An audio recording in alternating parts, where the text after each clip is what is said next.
Bienvenidos una vez más a Fotocasión. En este vídeo vamos a tratar sobre una pregunta que en los últimos tiempos se ha convertido casi en obligatoria a la hora de comprar una cámara, actualizar la que tienes o cambiarla. El saber si necesitas, si debes, si de verdad te merece la pena comprar una cámara con sensor APS-C, esto es con factor de recorte, o con formato completo, también llamado full frame.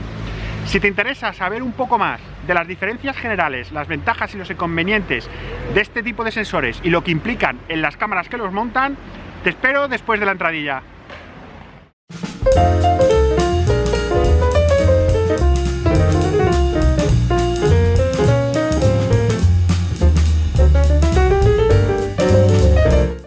Hace un momento os explicaba que en este vídeo vamos a hablar sobre las diferencias generales entre los sensores APS-C y los sensores full frame y lo que implica esto en las cámaras que los montan. Os he echado una pequeña mentirijilla porque realmente este vídeo se va a dividir en dos partes.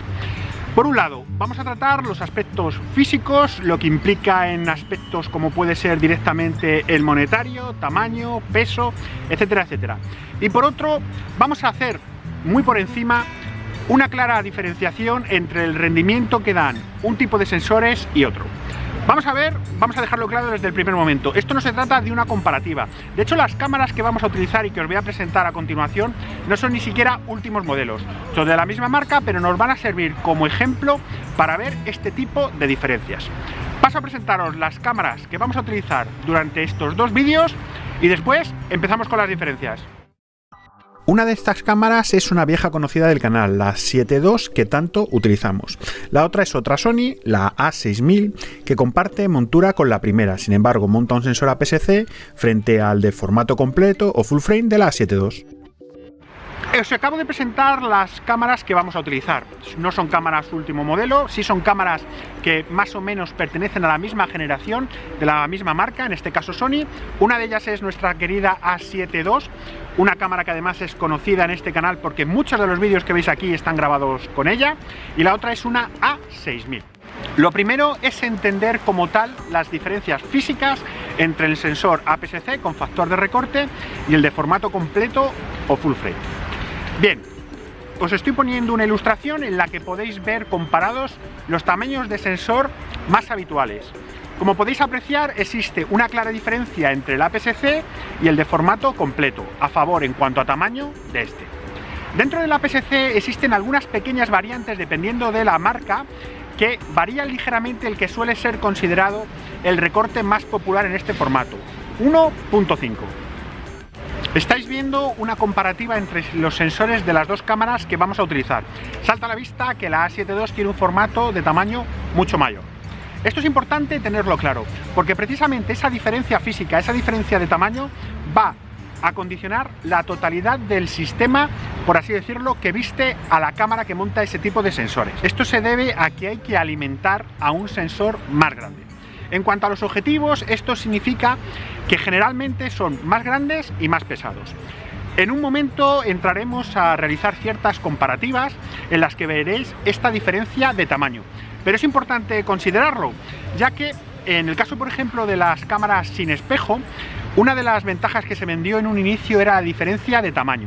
Y aunque en los cuerpos sí que existe, en las cámaras que tienen un sensor de formato completo, al tener que utilizar ópticas que alimenten ese sensor, esta diferencia en cuanto a la óptica no suele ser determinante. Si bien en el conjunto sí que se puede ahorrar algo de peso, no esperemos tampoco una reducción de tamaño ni de peso espectacular. En las cámaras que sin embargo utilizan un sensor APS-C sí que se aprecia una reducción tanto en tamaño como en peso. Esto es importante que lo consideres. Más allá de que más adelante veamos el rendimiento óptico que de forma general podemos asignar a cada uno de estos tipos de sensores, tienes que pensar si te interesa un equipo liviano, un equipo pequeño, un equipo que puedas transportar, o por el contrario, eso no te importa, no es determinante para ti y no te importa el tener que cargar con más volumen y más peso. Adelantamos que por cada ventaja suele haber una desventaja que equilibra la balanza. En cualquier caso, ahora estamos hablando del tamaño como tal. Estamos viendo por un lado la A7 con el 24-70 f4 de Zeiss y por otro la A6000 con el objetivo de kit. No estamos hablando de objetivos directamente comparables, pero sí que vienen a cubrir un rango de focales similares. Y queda muy a las claras hasta dónde se puede llevar esa reducción de peso y tamaño en una cámara con sensor APS-C. Ya hemos visto la primera de estas diferencias y es el aumento en peso y tamaño que implica el utilizar un tipo de sensor u otro. Hay que dejar claro un punto y es el hecho de que no porque una cámara tenga un sensor APS-C con factor de recorte y otra tenga un sensor de formato completo full frame, dejan o son cámaras de las denominadas Pro. Eso no tiene nada que ver con el sensor. Hay para determinadas disciplinas en las que el rendimiento, las características, las ventajas de los sensores APS-C pueden significar una ventaja y de hecho en ese segmento de cámaras, por así decirlo, hay muchos modelos que son calificados como Pro por las propias marcas y así además lo ratifican sus especificaciones y el rendimiento contrastado que tienen, y en formato completo ocurre exactamente lo mismo. Insistimos, es una cuestión de elección, de valorar ventajas e inconvenientes. Y es que incluso esta aparente ventaja, la del menor tamaño y peso, puede no serlo. Imagínate que tú vas a utilizar tu cámara con objetivos teles largos. Independientemente del sensor, seguramente una empuñadura mejor que implica más volumen te vendrá muy bien. Otro aspecto que debes de tener en cuenta a la hora de elegir una cámara con un tipo de sensor u otro es el llamado factor de recorte. En este sentido, en nuestros propios vídeos nos encontramos con muchas preguntas en relación a qué equivale determinada focal en mi cámara. Veréis, cuando decimos que una cámara tiene un factor de recorte 1.5, que suele ser el más habitual en los denominados APS-C, insistimos, antes hemos dicho que en algunas marcas existen pequeñas variantes que modifican ese factor de recorte. Pero supongamos la cifra 1.5. ¿Esto qué significa? Bueno, si utilizamos un determinado objetivo, lo que tendremos que hacer será multiplicar esa focal por el factor de recorte. Esto es, imagínate que utilizas un objetivo de 100 milímetros y el factor de recorte es 1.5. Lo que tendrás que hacer es multiplicar esos 100 milímetros por 1.5 para saber la focal a la que equivale en tu cámara. 100 milímetros por 1.5, 150. Pues ese es el equivalente, insisto, el equivalente en milímetros de paso universal en tu cámara con sensor APS-C. Más adelante haremos un vídeo en el que explicaremos exactamente por qué insistimos en la equivalencia.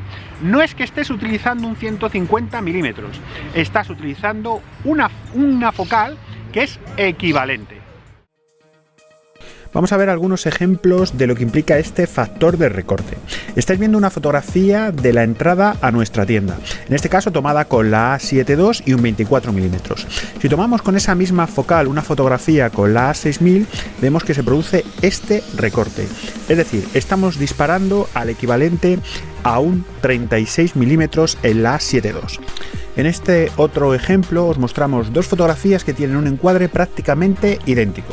La diferencia es que mientras que con la A7 II hemos utilizado una focal de 24 milímetros para conseguir exactamente este encuadre, con la A6000 hemos tenido que recurrir a una focal de 16 milímetros, mucho más angular. Tened esto en cuenta porque no siempre se puede dar un par de pasos hacia atrás para compensar este factor de recorte. Ahora os muestro un detalle de la fachada de nuestra tienda. En la A7 estamos disparando esta fotografía a 70 milímetros. Para conseguir el mismo encuadre con la A6000 tan solo hemos necesitado disparar a 47 milímetros. Y ahora que hemos dejado unas pinceladas teóricas del factor de recorte, ¿cómo te afecta esto en el día a día? Pues sobre todo a la hora de adquirir equipo y en concreto objetivos. Al hecho de que tengas que pensar si tienes una cámara APS-C, si el día de mañana vas a dar el salto a un sensor full frame de formato completo, se tiene que sumar el hecho de la equivalencia en milímetros que hemos visto anteriormente. ¿Esto qué implica? Bueno, poníamos el ejemplo de un objetivo de 100 milímetros que se va a convertir en un objetivo de 150 milímetros en el llamado formato 35 milímetros de paso universal, o formato completo o full frame. Pues esto implica una ventaja y un inconveniente. La ventaja, pues que con objetivos más pequeños, como es el caso de este 100 milímetros, conseguirás el equivalente a un objetivo de más milímetros que generalmente suele tener un tamaño mayor, es decir, un 150 milímetros. Imagina que estás utilizando un 300 milímetros en sensor APS-C, pues este se convertiría en un 450. La diferencia entre un 300 milímetros y un hipotético 450 en tamaño se dejaría notar. Sin embargo, con el recorte de tu sensor la evitas. Y en cuestión de angulares es todo lo contrario. Tienes que pensar que si lo que quieres es utilizar un objetivo extremadamente angular, te vas a tener que ir a focales realmente cortas. Vamos a hablar sobre objetivos angulares que quizás no son tan extremos. Supongamos que adquieres para tu cámara con sensor APS-C un 14 milímetros. Este se convertirá en un 21 milímetros.